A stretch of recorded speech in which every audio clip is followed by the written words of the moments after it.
Hi everybody, welcome back to the Bumpkin News. Today we want to discuss a subject that's very serious, and that is voter ignorance. The other day someone asked us if we would help them fill out their voter registration card, and we told them that if they needed our help to fill out a voter registration card, they probably shouldn't be voting.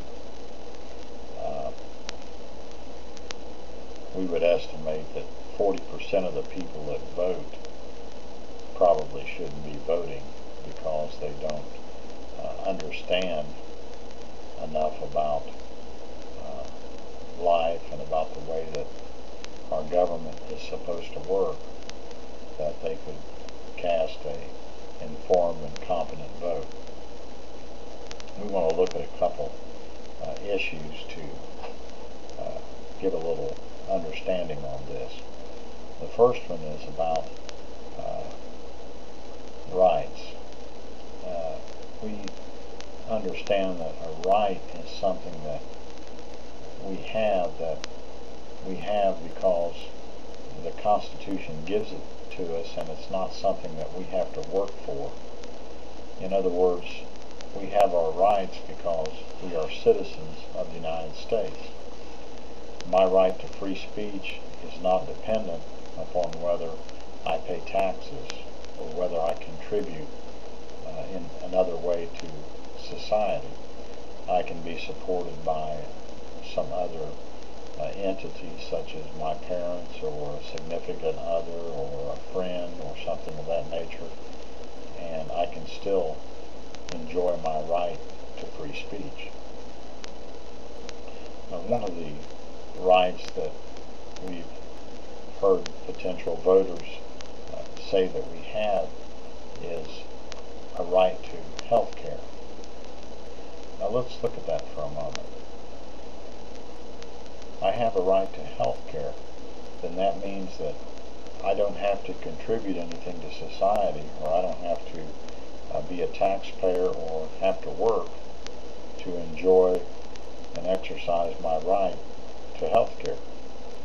Let's say my problem is malnutrition and exposure. The remedy for malnutrition and exposure is food or sustenance and shelter. So if I have a right to health care and that's my problem, my health problem, then I have a right to eat and I have a right to be sheltered, and that doesn't matter whether I work or not, but someone, the government, the taxpayer, has to feed me and give me shelter because it is my right.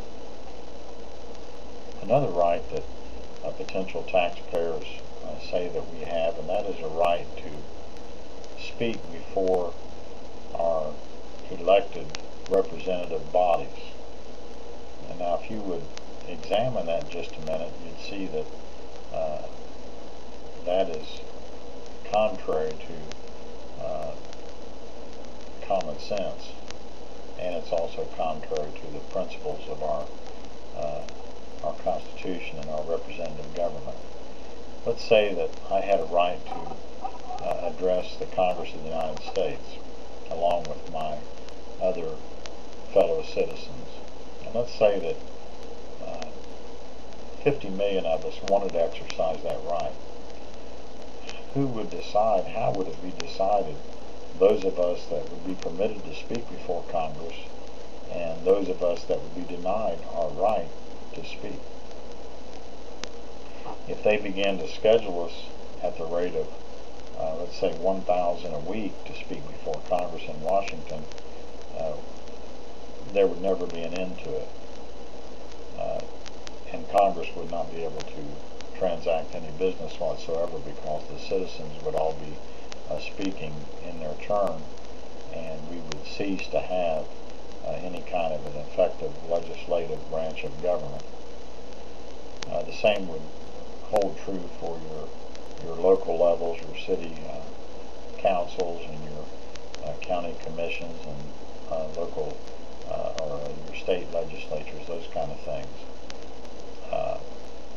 When those bodies allow the citizenry to speak, it's a privilege and not a right. The elected representatives, they speak for us. We elect them to speak for us. And those bodies have the order set in place that they might be able to transact whatever business they have, supposedly,